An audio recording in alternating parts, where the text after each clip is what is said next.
Well, I don't know how much of this video I will cover, but it's frankly embarrassing that Cenk Uygar keeps doing shit like this.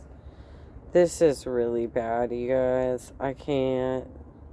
Wait, no, I did not use attempted murder. I used the anecdote that you brought up. And you're the one hurting the progressive cause and the trans rights cause. Look around. Look around. Crime is happening everywhere. You brought it up, and I'm fact-checking it. To show you God reality that everyone else on Earth sees. No. That no one agrees with you in the polling. That would be... No one agrees with you. Cenk Uygar is here, ladies and gentlemen. It's a classic uncle-nephew face-off, as I have talked about already. For those of you who don't know, Cenk wrote a book. This is a hit me in the face. Cenk wrote a book called Justice is Coming, How Progressives Are Going to Take Over the Country and America is Going to Love It, which is, I mean, I'm a very cynical person. I don't think, I'm a very pessimistic person. Yeah, but we also have to be real that Cenk is not an actual progressive. Let's be real.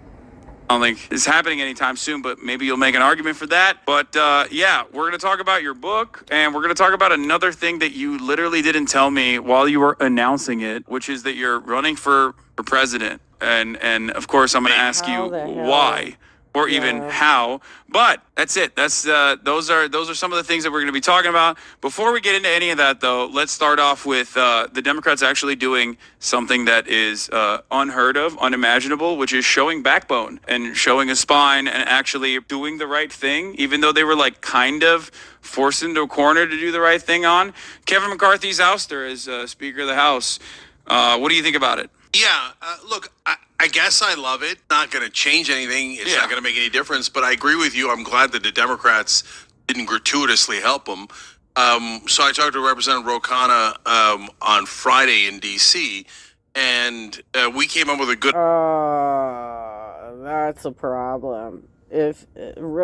First of all, I've already had a lot of issues with how Ro Khanna is doing business in politics. But if he's like literally consulting with Cenk Uygar, this is a goddamn problem. Oh my God. Holy shit, even. Idea together, which is the Democrats, for whoever that it is, his children should keep doing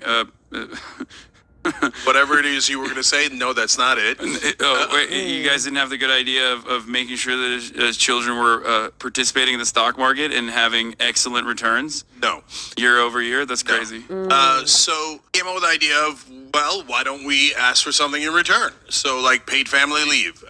So if any Republican wants Democratic votes in the House for speakership, yeah, maybe we could do that.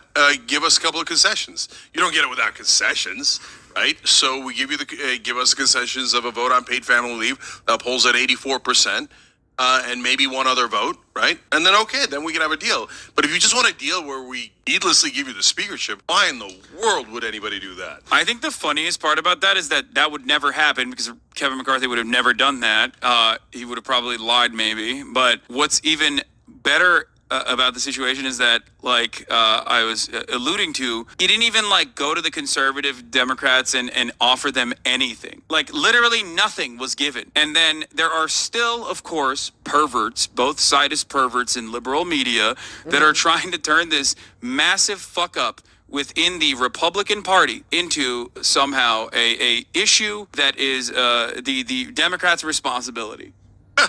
Which is awesome. It's awesome. Some dude on the Daily Beast wrote that. Yeah, totally not our problem. Totally not Democrats' problem. They had enough Republicans in the House to keep him as Speaker, and they chose not to. Not our problem. Wrote an article talking about how, like, you know, this is actually a bad thing that the Democrats did. Once again, here it is. Matt Lewis, who is a conservative himself, said, "You can't blame Dems for the blow that right-wing bomb throwers landed on Kevin McCarthy. But what you can say is that they failed to do the right thing on behalf of the American people, which was to make sure that Kevin McCarthy remains the Speaker of the House." Yeah. I don't see how that's the right thing. I don't see how that's the right thing. We have our own leaders on our side. that we would like to advance. And so if you're going to give us an opportunity to do that, we're going to fucking do it. You know, you have the majority voting block at this point. So this is on you. This is on you if you can't get it done. So look, I know Matt a little bit. We used to go on MSNBC together. I went on his podcast recently. Oh, He's a God. good guy, but generally speaking, he's from the old school of establishment, bipartisan, uniparty thought, which is the way that this would have gone in the old days. Is the Matt Gaetz character would have huffed and puffed, and McCarthy would have said, "Oh, no way," right? And then at some point, whether it was the Republicans inside their caucus or they go to the Democrats and they get a deal. The deal is what it was always going to be, which was cut spending for the average American, maybe throw in a tax cut for the rich or a deregulation or something. It's all theater. It's all fake. Now, here comes a twist. The twist in the story is the crazy right-wing Republicans like Matt Gaetz are actually not doing theater. I mean, it looks like they're doing theater and they're doing their own theater to raise money, but they're not playing the same old game. This is like, and that's part of why the media and the establishment is so mad, because they're like, wait, you guys are supposed to pretend to object, but not actually object. And we're supposed to cut spending for the average guy. That's why guys like Matt go, I don't get it, man. The Democrats are part of this play, good cop, bad cop. And the good cops are supposed to come in at the end and screw over the American people while pretending to be good guys. And so since the Democrats didn't do it and Gaetz didn't do it, they didn't get a deal. And so I don't think it's so bad at all. Number one, they weren't doing anything anyway. Yeah. Right? And number two, actually somebody threw a curveball into this normal, sick theater. I like to always say, what would the Republicans do if roles were reversed? And if anybody in here thinks that they would have dove on a grenade to save the Democratic Party or the institutions to make sure that Nancy Pelosi would have retained her speakership position, you're fucking out of your mind.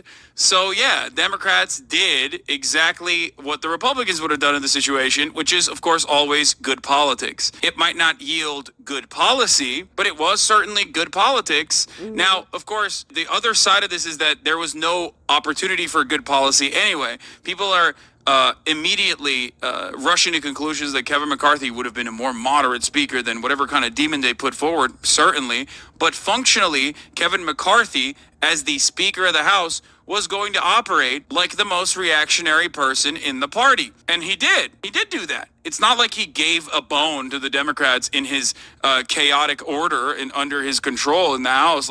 They fucking lodged an impeachment inquiry with zero evidence that connected Hunter Biden to Joe Biden. Zero. Okay?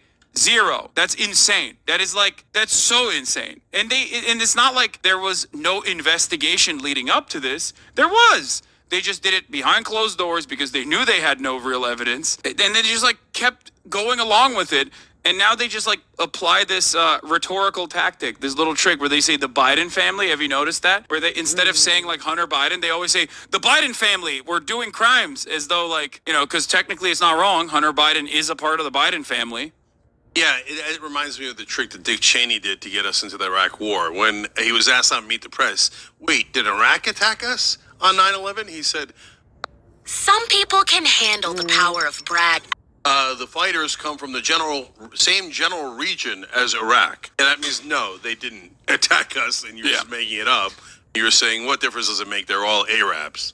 Yeah. So we talked about that. You think the Democrats have a little bit of spine? Not that it fucking matters in this situation anyway.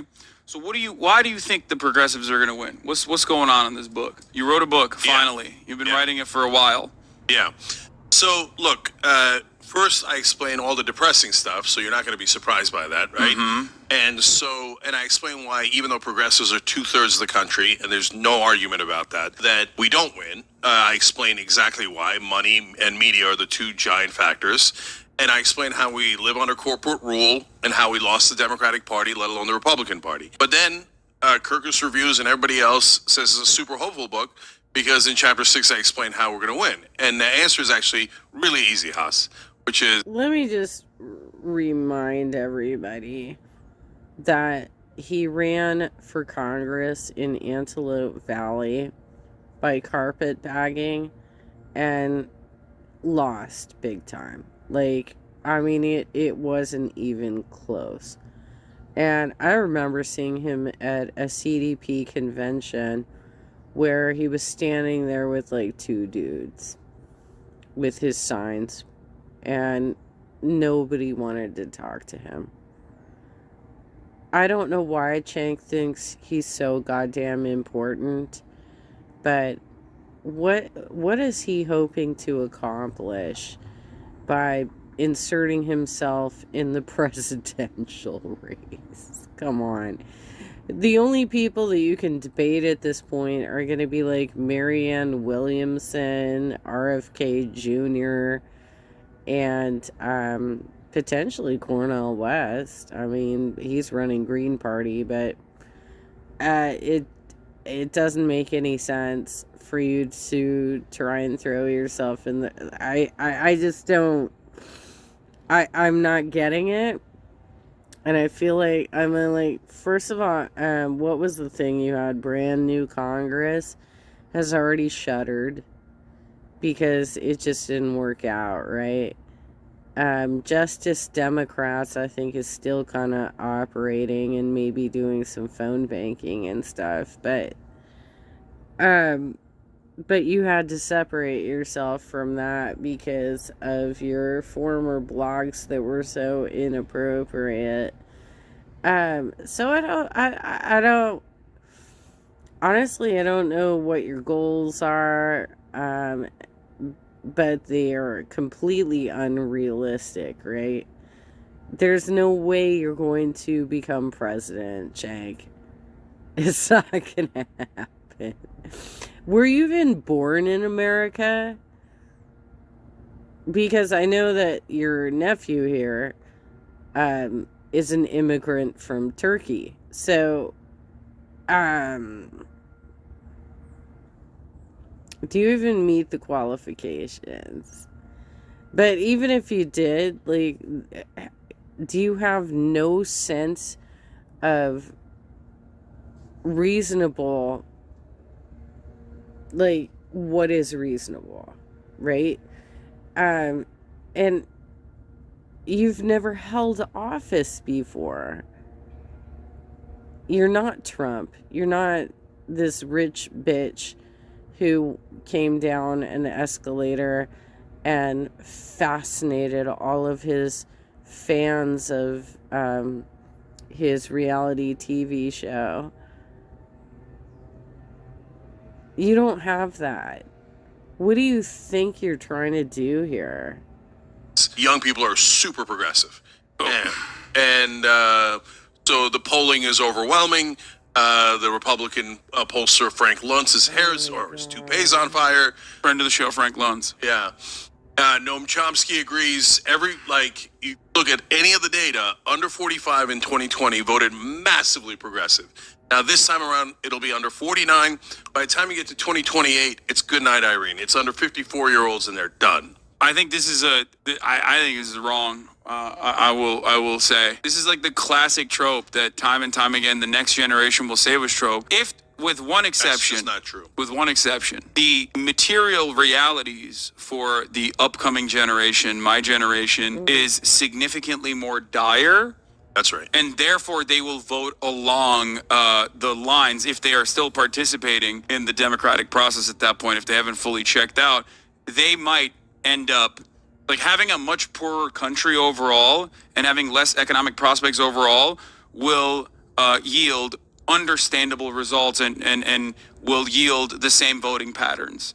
I do not think that it's more so a generation being progressive, but instead a generation not having access to additional economic opportunities that prior generations had. Because you see it time and time again. When people have more assets, when people have more capital, they start voting in predictable patterns. They start voting for deregulation because they understand that like this is intrinsically aligned with their interests. Oh my God, Kaya is so good at opening that door now. It's crazy.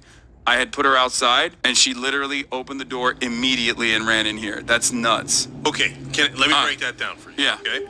So number one, the trope is actually I not got close. I got close. You keep going. Trope is not intergenerational. It's about demographics overall, right? So people say, "Oh, that's okay. The Democrats are going to win because they're going to get black voters, they're going to get Latino voters," and that's not at all guaranteed. So I never believed in that, and the identity politics generally doesn't work. But the idea that, hey, it's okay, the next generation never saves us, isn't true. And everybody always says, "Oh, well, we are going to get more conservative as we get older." Well, I quote in the book meta studies that show that's not at all true. In fact, your political leanings get set between the ages of 14 and 24. Every study shows this. And is it true for everyone? No. But is it true generally? Definitely. And so one of the examples that I give, Haas, is that back in 2011, did a normal study, and they found out that people above 65 years old were the most likely to vote Republican. And generally speaking, they grew up in the older generation, that kind of Gen X, et cetera, grew up in the Reagan times. And actually, they were just as conservative when they were younger. Okay. But above 85 was super liberal. And the reason for that is because they grew up with like FDR, LBJ, JFK, some range of that. Right. And those guys stayed progressive their whole lives. I know, but there's like also at that point, how many fucking 85-year-olds exist? You know what I mean? I feel like that. No, that's not. That yields it's not a lot of. Like right now, those guys are 97, right? That's not the issue. There's like 8 of them. No. The issue is that it's totally bullshit that people become more conservative as they get older. It's not at all true, and it's not backed up by the data. And this generation. I'm not saying that at all. I'm saying that the only thing that I would agree with on that data point is that it is totally, entirely pegged to their economic circumstances. And the economic circumstances of the younger generation is very, very unfortunately are fucked. Yeah, no, that's why I'm saying like that is ostensibly the only reason that I think the younger generations, as they get older and are devoid of the same opportunities that prior older generations had, because like a lot of the current wealth that we have in this country is trapped in like baby boomers and Gen Xers. Like they are like the last remaining generation with access to any kind of assets, homes, things of that nature. You're coming. Hey, chill. I'm Gen X. And I came from an affluent white community. And the majority of the people I know were unable to buy property until they were in their 30s. And the best they could do was buy condos. Okay? We weren't able to get single family homes. We started our families later than other people. Well, I didn't, but that's because I got pregnant when I was 20. But I did not continue to reproduce, and I certainly never remarried. So if you think that we had some sort of economic advantage over what's happening today, you are absolutely wrong.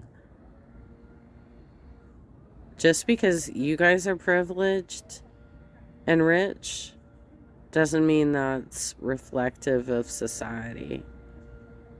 This is why Cenk is totally unrelatable in any sort of candidate situation. Because he can't even be like, I'm a leader in this community, and therefore I know how to produce jobs for you. He doesn't even know how to do that. To a situation where you have like permanent renters that will never be able to purchase a home. So part of the reason that changes their dynamic, that changes their 100%. Political perspective. And this is all going towards exactly my point, which is, look, part of the reason that the younger generations, or both millennials and Gen Z, are so progressive is cultural factors, right? But the other reason is economic factors that nobody ever talks about. They have no chance of buying a home for the great majority of those generations, right? Everything for them is much harder. Student debt is infinitely higher. They're much more tied to corporate rule and have become chattel in a lot of ways, and they're rebelling against that. Besides which, this isn't arguable. They would have to change the dynamic of those generations massively over the next 1 to 5 years for the Republicans to be able to win, right? Because in the 2020 elections, even the states within the Democratic Party that Bernie lost, he would win under 45-year-olds with 40, 50-point margins. Even after the race was largely over, the handwriting's on the wall. And by the way, what saved the Democrats in the 2022 midterms? Younger voters. What saved Joe Biden in 2020? 11% more younger voters showed up. That's the only reason he won. And so this is all trending, not just towards Democrats. Not just younger people, I think. But towards progressive. No, Cenk. He won because he got the Black South. And he got the Black South because he was Obama's VP. You're wrong. I don't think it's just younger people. I think it's also it was white people in general. Like there are more white people now voting for Joe Biden than they did before with Hillary Clinton. Look, Most people don't get to have 30 dogs at one time, legally. Promise for Paws is a safe. Look, there's a lot of different demographics. That's a huge demographic shift. I know, but those things shift. They go back and forth, and now all of a sudden Trump's up to 42% with Latinos. He's up to 20% with African Americans. So I'm not relying on that 1%. But I have not seen anything that challenges the numbers. I don't think the 20% number is real, but you know. Yeah, no, it might be an outlier. It might not be exactly right. But the bottom line is, I've never seen a compelling case for demographics saving the Democrats or progressives other than age. And age is the biggest demographic and the biggest difference maker. And so there's other factors too, changing media. So how are you going to activate younger voters to go out and vote? Because out of the voter eligible population, younger voters are poorer on average, and poorer equals less likely to vote in general. Poorer equals less time off from work, a job that you're most likely trapped in the service sector. How are you going to get young people to go out and vote? This conundrum is the reason why a problem that even Bernie Sanders was unable to solve is the reason why he didn't win in the primaries. That was a big part of the problem. So I hear you. Those are generally problems, but it's not that Bernie Sanders didn't solve it. So first of all, Bernie Sanders won the first 3 states, as we all know, right? And what happened then is mainstream media activated the older voters to vote in droves against Bernie. Right? So normally after you win the first state, let alone the first 3 states, you get a significant amount of positive coverage. No, it was Clyburn. Come on. Why are you rewriting history, Cenk? It was Clyburn. I have the numbers and the data in the book, but of course Bernie got like 3 times the negative coverage. Okay. We're saying the same thing. Right. You're just saying... No, but my point is, at that point, even with mainstream media just blasting Bernie, talking about executions in Central Park and giving Biden enormous positive coverage, etc. Obama rallying everyone, Buttigieg, etc., etc. Still, if it was 4 years later, Biden would have lost to Bernie because of the age demographics. Just couldn't do it with 45-year-old and under enough. Like if it was like 49-year-olds and under, Bernie almost certainly would have won. So, and here we are 4 years later. Look, is it written in stone? Of course not. But is it as dire as people think? Not even close. I think we're definitely the favorites, not the underdogs. And Haas, here's another giant factor. Media. We all know mainstream media hates progressives and destroys us at every turn, right? And so they activate the older voters, etc. But now they're losing their power. But here's a really important fact that people don't absorb enough. Now, for most of the television networks, their costs are higher than their revenue. Are they really going to be able to last 5 more years of bleeding out? So at some point, this doesn't just wither away, it capsizes, right? Meanwhile, what's happened? TYT's happened, you've happened, tons of news streamers and almost all of them are progressive. Right? So we've got some right-wingers trying their best, spreading sexism, bigotry, racism, I think right-wing media is significantly more popular. I wouldn't say that they're popular because they have more genuine grassroots support, but they're popular in the same exact material reasons as to why CNN cuts corporate propaganda, MSNBC. Yeah, you're wrong, Hassan. Because it's not, you were taking out of account here that part of left-wing media is late night shows, John Oliver, shit like that. And so if you're like just looking at one media station and you're not comparing it against all the other left-wing media that's out there, you're wrong. You're wrong. Because there are a lot of people out there that like to watch Seth Meyers, that like to watch Jimmy Kimmel, that like to watch Jimmy Fallon, that like to, watch Stephen Colbert, right? And that like to watch John Oliver. And they just like to intake their news media in a slightly different way. And so to be like, oh no,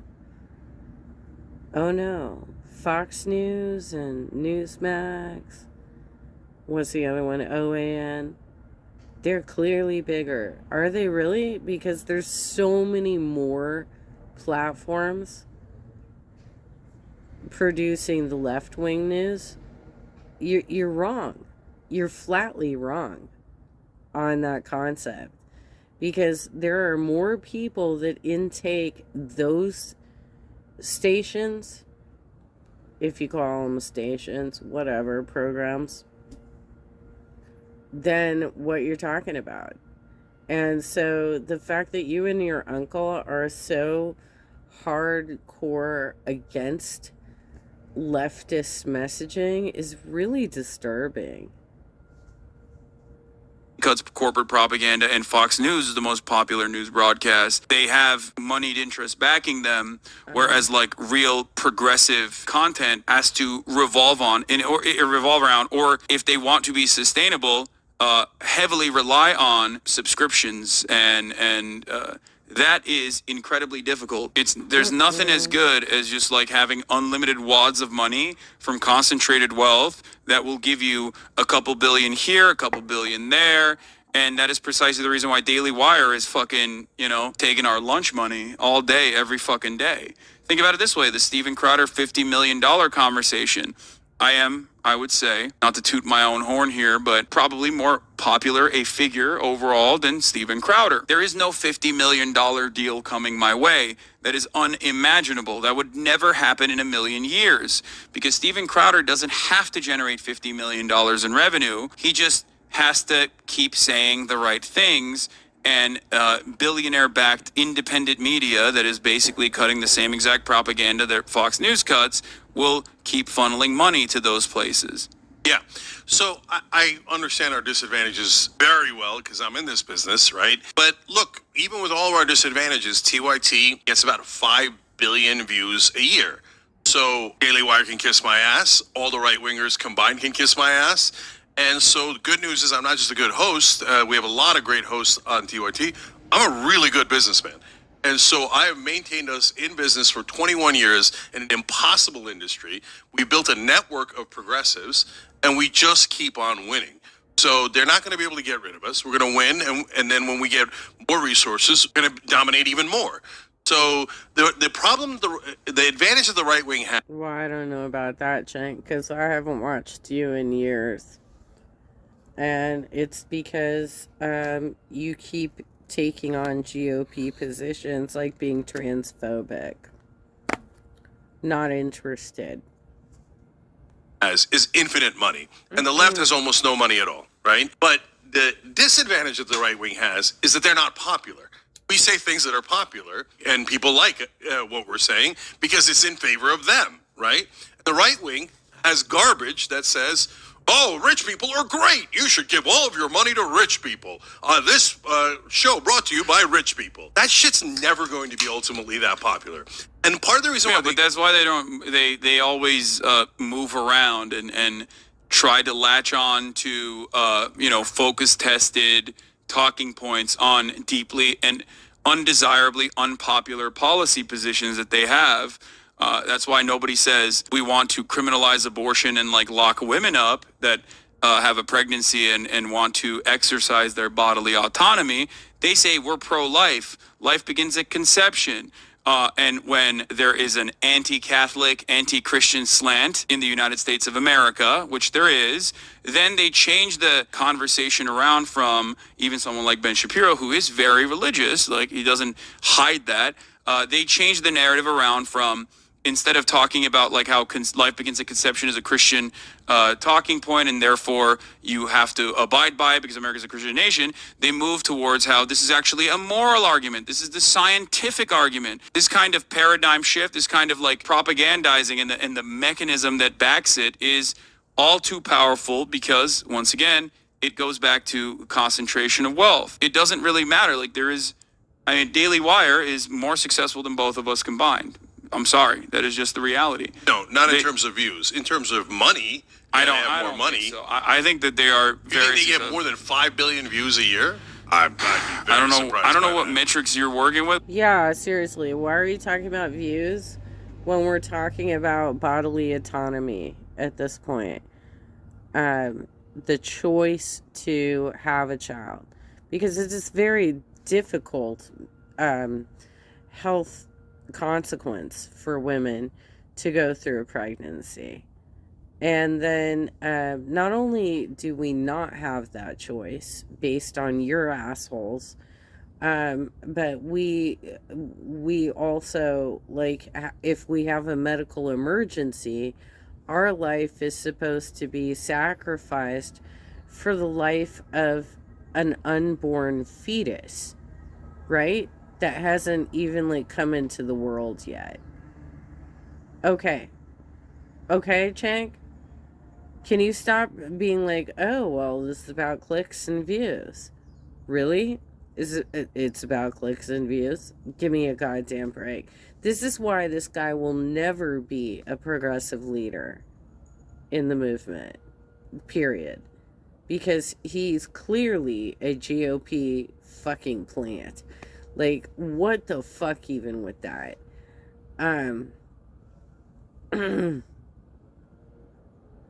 If I don't want to have a baby at age 49, Cenk, I'm not going to have a goddamn baby.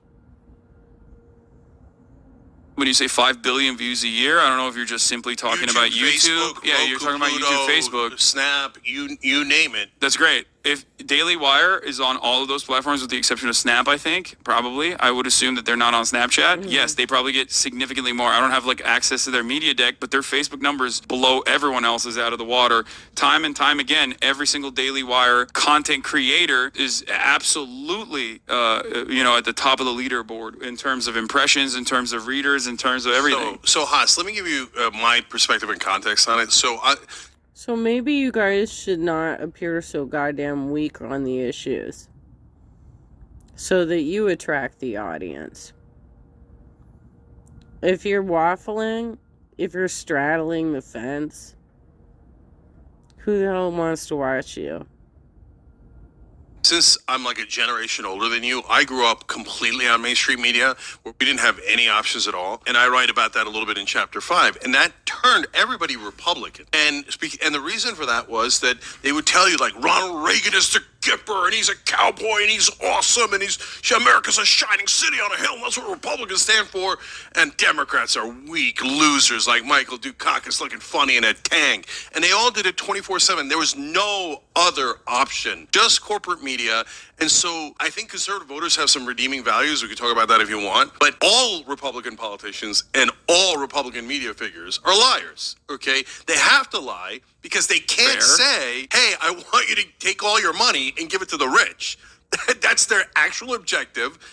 Wow, ignorant, man. Oh my God. No new taxes. Do you remember that? You remember that? Because the Democrats back in the 80s were saying that they were going to have to raise taxes to cover certain programs, right? Whereas Reagan was like out there saying that ketchup is a vegetable. What the hell do you remember about the 80s, Cenk? Because it seems like you don't remember much. And they can't ever say that. And then you can say it about 100 different things. They can't say, hey, I want you to smoke cigarettes and get cancer because they pay me. Hey, I want you to take guns and shoot yourselves because the gun manufacturers pay me. I want you to destroy the planet because ExxonMobil pays me. They're never going to say any of that. So it's one lie after another, and we call them talking points. But these days, even if you were right and Daily Wire is slightly larger than TYT or TYT is slightly larger than Daily Wire, it doesn't matter. Because what matters is that they can't stop us, you, and 1,000 other streamers out there. And we're going to get the message out. And so, like, now some of their old talking points sound so dumb and asinine. And so when they try their things about, like, oh, trickle-down economics. When I was growing up, the media actually brainwashed people into thinking trickle-down economics was real. Yeah, same...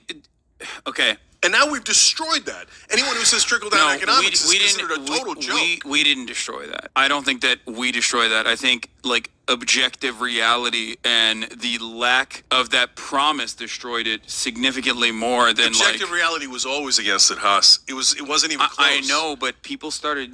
People after 30, 40 years of neoliberal austerity recognize now that, like, that is complete a bullshit. Now it doesn't matter because people still do the same thing. They move as soon as the established narrative, the norms that people recognize are at odds with whatever the media is saying or are at odds with what, like, right-wing moneyed interests are trying to pump, then ultimately they move on to the next thing. That's I am in agreement with what you're saying, but, like, ultimately the market collapse in 2008 probably did significantly more for people to understand that, like, trickle down economics was bullshit from the jump than anything else. That played a major role in people losing confidence in, like, a lot of economists and what they were saying, which they should lose confidence in because those guys are spreading poison. But here, let me give you one example of the power of an alternate. And this is a very ironic example. So Iraq war was always bullshit. It was always obvious. Mainstream media didn't say it. They said, oh, yeah, weapons of mass destruction. And they attacked from the general same region as Iraq, etc., right? So, okay, 70% of Americans, when we attacked Iraq, thought that Saddam Hussein had personally attacked us on 9/11, right? So they mass lied, mass hypnosis, etc. So no matter how much we were right, we couldn't break through. And then that lasts for forever. Until Donald Trump goes, Iraq war was bullshit. And all of a sudden the dam breaks. And then the Republicans go... That is not true, Cenk. Trump didn't... I can't even... It was not Trump who caused all... I'm sorry. I gotta take my sweatshirt off because the temp's rising. Trump was not the one who... Why is he doing that? That's crazy. Is he actually campaigning for Trump at this point? Like, what the fuck? Oh, it was Trump? It was Trump who was like, hey, they lied to us. No, there was tons of people out there saying, hey, I don't believe in this. I don't think this is real. And then there was, like, a news story that broke. It wasn't fucking Trump. Oh my god. Okay, I can't deal with these two clowns anymore. I'll drop you the link if you want to watch the whole thing. But apparently Cenk is doing something stupid again.